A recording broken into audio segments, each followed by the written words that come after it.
Víctor Rico Galán fue un periodista nacido en La Coruña, España, el 6 de febrero de 1928. Su padre fue un dirigente socialista que sirvió al gobierno republicano. De niño, fue correo de las fuerzas republicanas, transcribiendo mensajes que escuchaba por la radio durante la Guerra Civil Española. Repartía en su pueblo hogazas de pan, mismas que envolvía en hojas de un periódico revolucionario que se distribuía a pesar de las difíciles condiciones, gracias a prácticas como esa.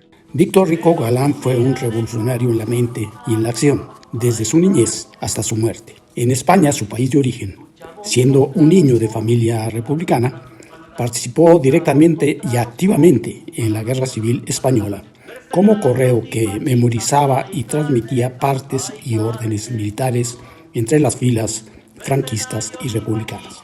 Víctor era evidentemente un hombre que desde muy joven estuvo involucrado muy seriamente, muy severamente, introyectando todas las necesidades de la población trabajadora, y era efectivamente un hombre que estaba entregado a la lucha social, en la práctica social, y siempre de una manera obsesiva. Incluso decidió hacer un grupo guerrillero cuando realmente se hartó de la explotación y la miseria que existen en este país. Un verdadero dirigente revolucionario y un analista a fondo del desarrollo de la lucha de clases, esa que transcurría frente a nuestros ojos en ese momento. Un hombre comprometido con el socialismo, con la revolución socialista y con el futuro de la clase obrera como una clase dirigente destinada a transformar la sociedad y acabar con el capitalismo, digamos. Un día llegué a mi casa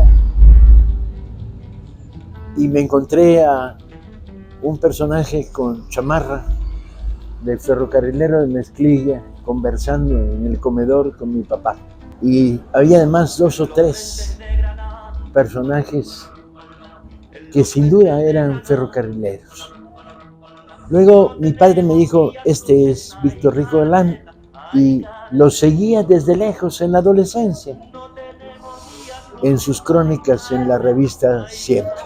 A la derrota de la República, su padre, víctima de la persecución, debió salir del país y viajar a Nueva York y después hasta México. Meses después, su esposa Fernanda Galán y sus 3 pequeños hijos, Víctor, Ana y Fernando, lo pudieron seguir.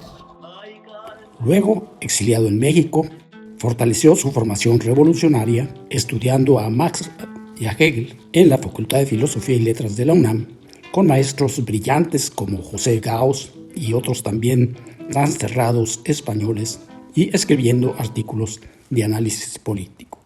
Como ocurrió con muchos jóvenes en América Latina, el triunfo de la Revolución Cubana influyó en su pensamiento y motivó la acción. Nuestra generación, la de los años 60, digamos, los que empezamos a participar en esos años, pues basábamos nuestra formación política en los manuales y ediciones de la Unión Soviética, los digestos, en fin, era un marxismo sovietizado. Y el hecho pues es que vino Víctor Galán a romper con eso, al plantear, por ejemplo, que el gobierno mexicano era bonapartista. ¿Por qué? Porque la debilidad de las clases permite que se imponga una corriente que, si no está sobre ellas, se apoya en ellas para gobernar. Eso lo ponía como caso. Ángel Palerm en ese tiempo también desarrollaba estas ideas. Yo tuve ocasión de entrevistarlo también. Y el asunto pues está en que Víctor tenía una visión novedosa del marxismo, una visión diferente, de una especie de obligación para todos los que lo escuchábamos, de pensar con cabeza propia, de releer aquellos textos de marxismo un tanto anquilosados para que nos dijeran cosas nuevas y para que nosotros, desde nuestra modestísima posición, pudiéramos también hacer nuestro aporte. Yo creo que esa es la grandeza de Víctor Rico Galán y sus textos, los que yo conozco, los que llegué a conocer, creo que ratifican lo que digo.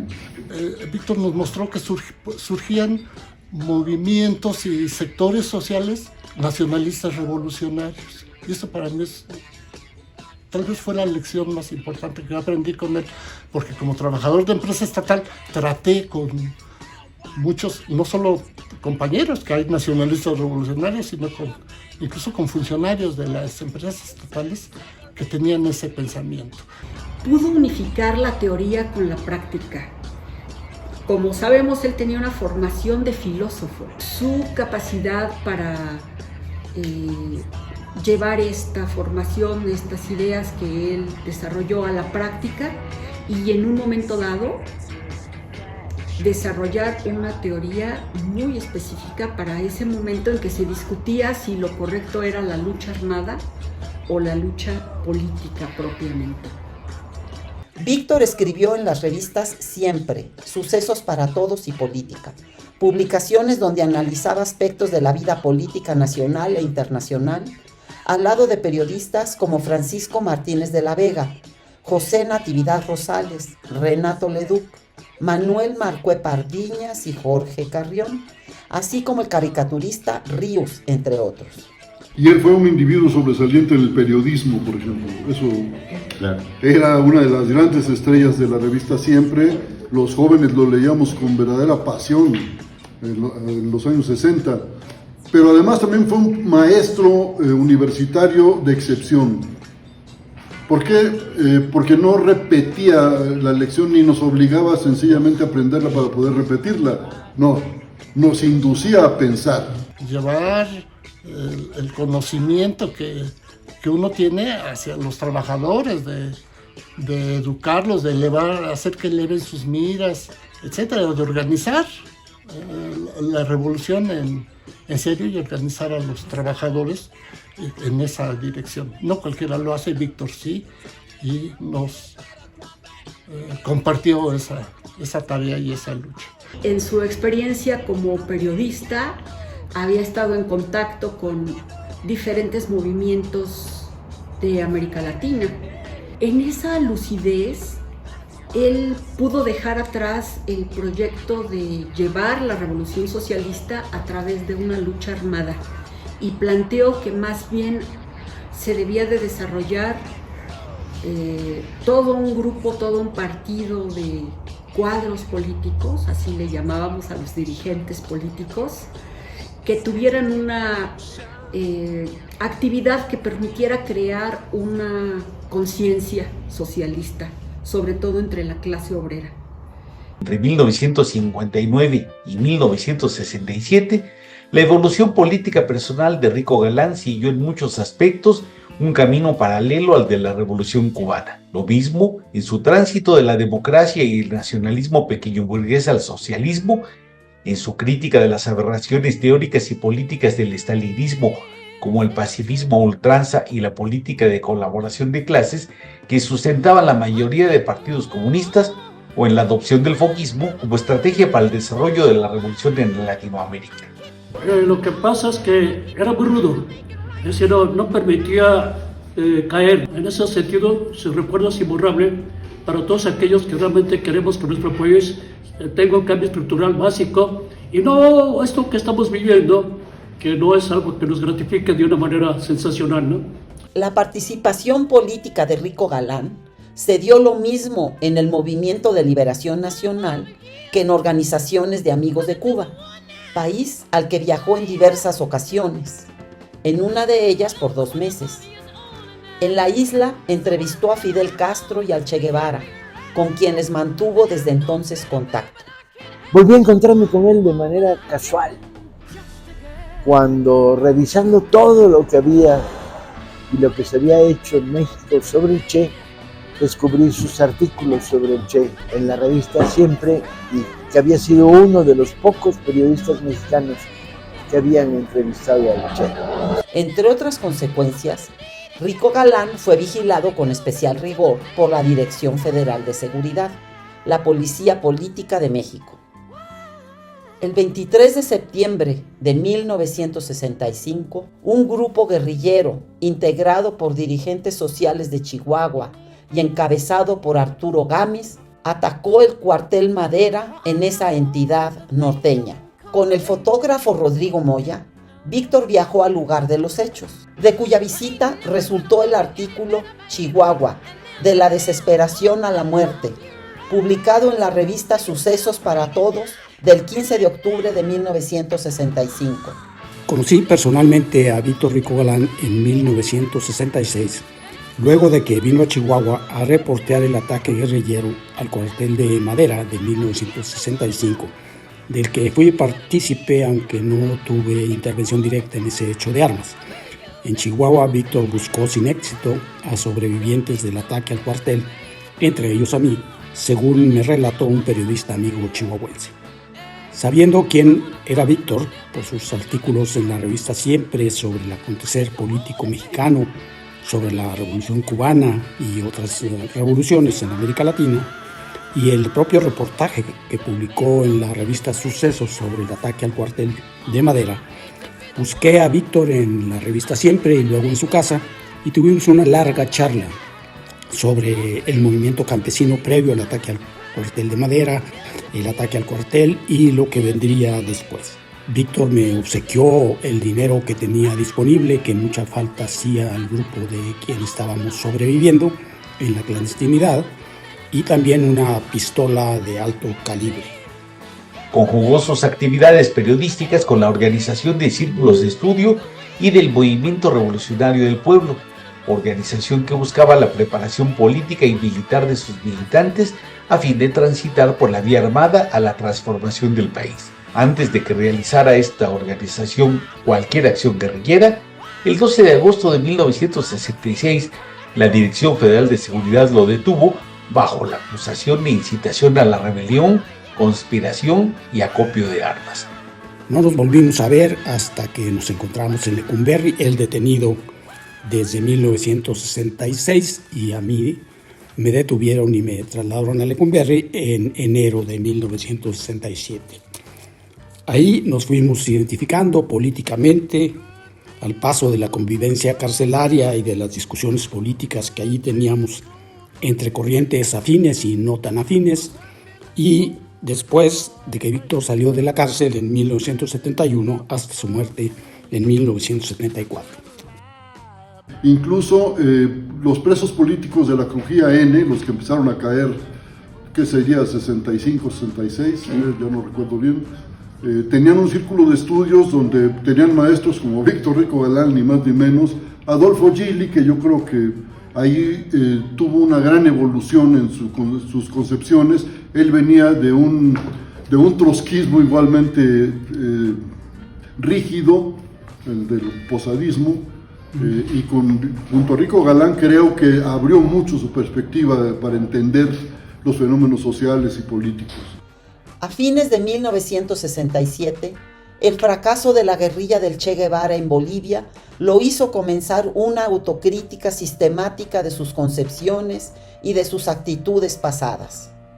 El Mayo francés de 1968 confirmó la crítica. Es entonces cuando asimila plenamente y hace suya la ideología del proletariado revolucionario y cuando pone manos a la obra en la realización de la principal tarea revolucionaria del momento, la construcción del Partido Comunista Proletario. En la cárcel, Víctor Rico escribió el documento Proletariado y Revolución en julio de 1968, lo que marca su paso definitivo al campo del socialismo proletario. Ese ensayo político, Proletariado y Revolución, es el resultado de un profundo ejercicio de autocrítica que fue más allá del discurso. Se trata de un documento breve, escrito en forma de tesis en el que se recapitula sumariamente la tesis marxista sobre el papel revolucionario del proletariado en la sociedad burguesa y frente a ella. Se refutan los planteamientos de muchas organizaciones que coincidían en negar el papel revolucionario del proletariado, afirmando que se había burguesado, con lo que se justificaban políticamente, magnificando las posibilidades revolucionarias del campesinado y otros sectores, a la vez que minimizaban las de la clase obrera. Desde la cárcel, Víctor y sus compañeros organizados como Frente Socialista impulsaron, con la participación de estudiantes activistas, una intensa actividad de organización entre la clase obrera, la que se fortaleció al salir de la cárcel. Y cuando lo encarcelan, reencontré la figura de Rico Galán y en el 68 formé parte de una manifestación que se desplegó a partir del Zócalo para exigir en Lecumberri la libertad de los presos políticos, entre los que Víctor se encontraba. Los presos de Lecumberri, los presos políticos, habían sido asaltados a principios de 1970 por presos manipulados por la dirección de la cárcel de Lecumberri. Y sus visitas de los presos políticos habían sido amenazadas.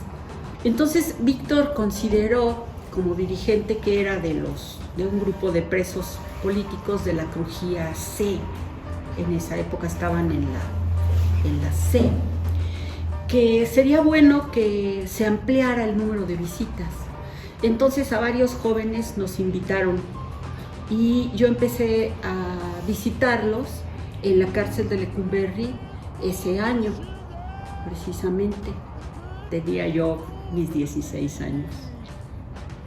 Asistía igualmente a brigadas de reparto de materiales que hacía el partido de Víctor, dirigidos hacia los trabajadores, la unidad por un lado y uno destinado a los trabajadores de Luz y Fuerza que se llamaba Precursor. Tiempo después me dijeron los compañeros que ya Víctor había salido de la cárcel y me invitaron a conocerlo. Fue una reunión en su departamento en la colonia Condesa.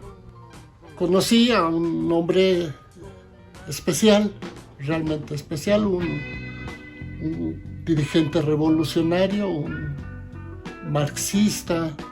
Además, en ese momento, a principios de los 70, pues había una verdadera agitación obrera en México. Era riguroso en el análisis, pero al mismo tiempo muy generoso. En su tiempo me refiero a la paciencia que tenía para explicarte las cosas, una o dos veces exponer sus puntos de vista. Él insistía mucho que si no entendíamos, no comprendíamos a fondo los planteamientos, por ejemplo, que llevábamos en los periódicos, pues difícilmente íbamos a poder enfrentar un cuestionamiento o las preguntas o las inquietudes de los compañeros trabajadores. Entonces, él le preocupaba mucho el que hubiera una comprensión real de lo que estábamos haciendo.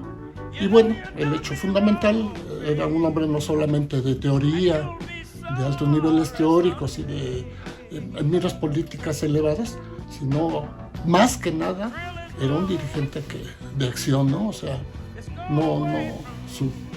su labor ahí estaba. Se repartían esos periódicos, se discutía. Víctor Rico Galán dedicó sus últimos años, desde la cárcel y al salir de ella el 2 de marzo de 1972, ya con su salud minada, luego de 5 años y medio de cautiverio, a organizar la lucha obrera por el socialismo y a impartir clases en la Escuela Nacional de Economía y en la Escuela Nacional de Antropología e Historia. Él era encaminador de almas. Cuando estuvo en la Escuela de Antropología, un montón de gente lo fue siguiendo, pero no siempre aprendieron su lección de la manera más decisiva, porque algunos incluso se pasaron a la derecha, otros ya se cansaron. No siempre hubo la oportunidad de crear lo que Víctor quería, no tanto un partido, sino un grupo de lucha combativo, decisivo, de capacidad profunda para cambiar las cosas, ¿no? Víctor tuvo fuerte relación con Rafael Galván, fundador y líder del Sindicato de Trabajadores Electricistas de la República Mexicana, a través de un amigo mutuo, el periodista Francisco Martínez de la Vega, y luego directamente, tras salir de Lecumberri, en la lucha de la tendencia democrática de electricistas encabezada por Galván. Colaboramos con la revista Solidaridad del citado Movimiento Democrático Electricista, dirigida por Martínez de la Vega, y en el análisis político de la dirigencia de la tendencia democrática. Víctor aportó valiosos análisis del país y del sindicalismo mexicano, con una visión de una sociedad y un Estado surgidos de una auténtica revolución popular con rasgos antiimperialistas y con potencial social aún hasta ese entonces, con elementos de análisis que estaban ya presentes en los análisis que hacía Marx sobre las revoluciones de su tiempo, sobre los estados que no eran ni solamente capitalistas ni solamente populares. Desde los últimos años de Víctor en Lecumberri y posteriormente hasta su muerte, coincidimos en la interpretación de esa realidad política y trabajamos para formar un partido político obrero de cuadros que promoviera y dirigiera las luchas obreras para transformar al país al socialismo. Con distinta permanencia temporal, editamos y distribuimos un periódico de análisis político llamado La Unidad y varios periódicos sectoriales con participación de sindicalistas de gremios obreros. Para los electricistas y transviarios, al periódico que llamamos Alta Tensión, para ferrocarrileros, el que llamamos El Ferrocarrilero, para petroleros, para trabajadores mineros y otros. No se formó el Partido Obrero, ni se encabezó una revolución socialista, pero sí desarrollamos, con Víctor a la cabeza, difundimos y permeamos la interpretación que Víctor daba al proceso social mexicano sobre la Revolución Mexicana y el Estado mexicano, el movimiento sindical y el futuro socialista, como parte de la herencia que todavía tenemos viva de Víctor Rico Galán a los 50 años de su muerte.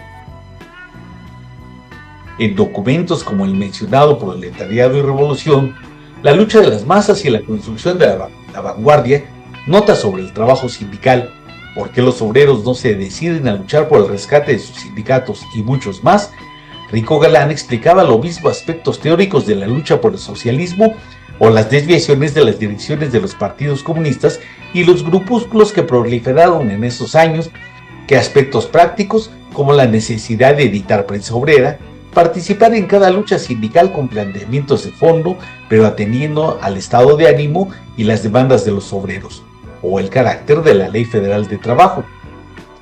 Víctor hizo una férrea defensa del marxismo como guía para la acción y conducta revolucionaria.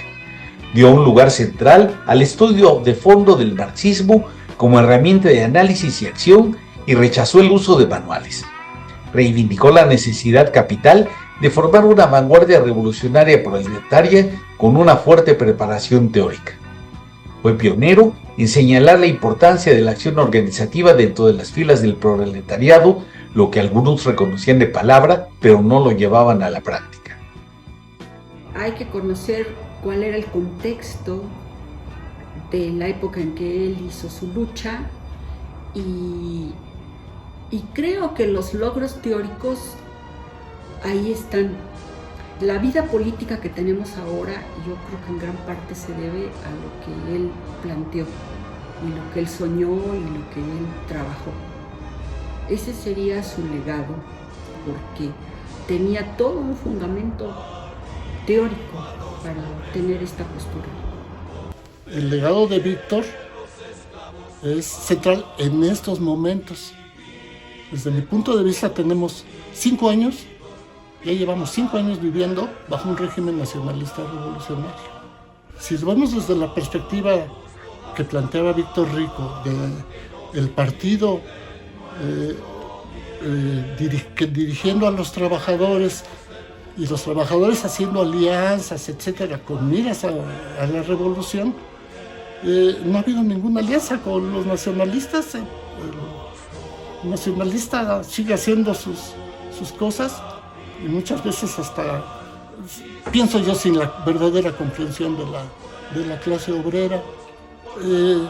En 5 años de gobierno nacionalista revolucionario ha habido elecciones en los sindicatos y siguen repitiendo las mismas direcciones que mantuvieron a la gente atada al neoliberalismo, y las mayorías siguen votando por eso, siguen votando por ellos. Incluso yo no sé si quien continúe la labor de López Obrador siga manteniendo estas condiciones, y el gran ausente en ese proceso ha sido la clase obrera. Actualmente estamos llenos de izquierdistas apoltronados, es decir, gente que está detrás de un escritorio, todo el mundo presume ahora que es de izquierda, al rato hasta Krause va a ser de izquierda, Luis Pasos y David Páramo van a decir que son de izquierda, porque todo el que habla de justicia social y todo eso ya es de izquierda. Y en este sentido, por ejemplo, Víctor no hablaba mucho de la defensa de los derechos humanos, porque la defensa de los derechos humanos se hace en la lucha social. no es un acto cristiano, es un acto de lucha. Y Víctor siempre estaba precisamente planteando eso. La sensación de que era un personaje entrañable y muy consecuente en su dualidad de periodista y militante de la izquierda. Mi esposa, a pie de foto, escribió de puño y letra algo que seguramente tomó de algún escrito de Víctor de la cárcel en algún momento difícil, que mi esposa transcribió a pie de foto. Dice, si mal no recuerdo de memoria porque la acabo de ver, dice: no necesitamos gente que llore ni gente que nos compadezca, necesitamos gente que luche. Confiados hasta el final en esa lucha, haremos nuestra parte. Se refiere a los presos políticos.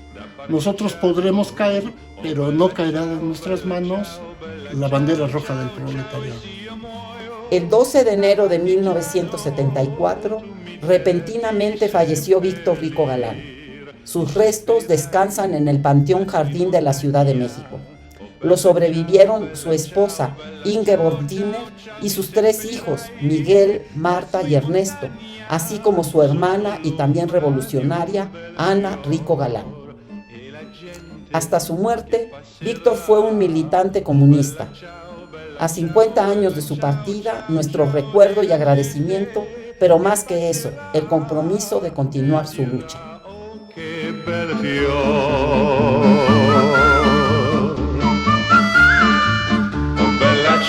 Bella ciao, ciao, ciao, ciao.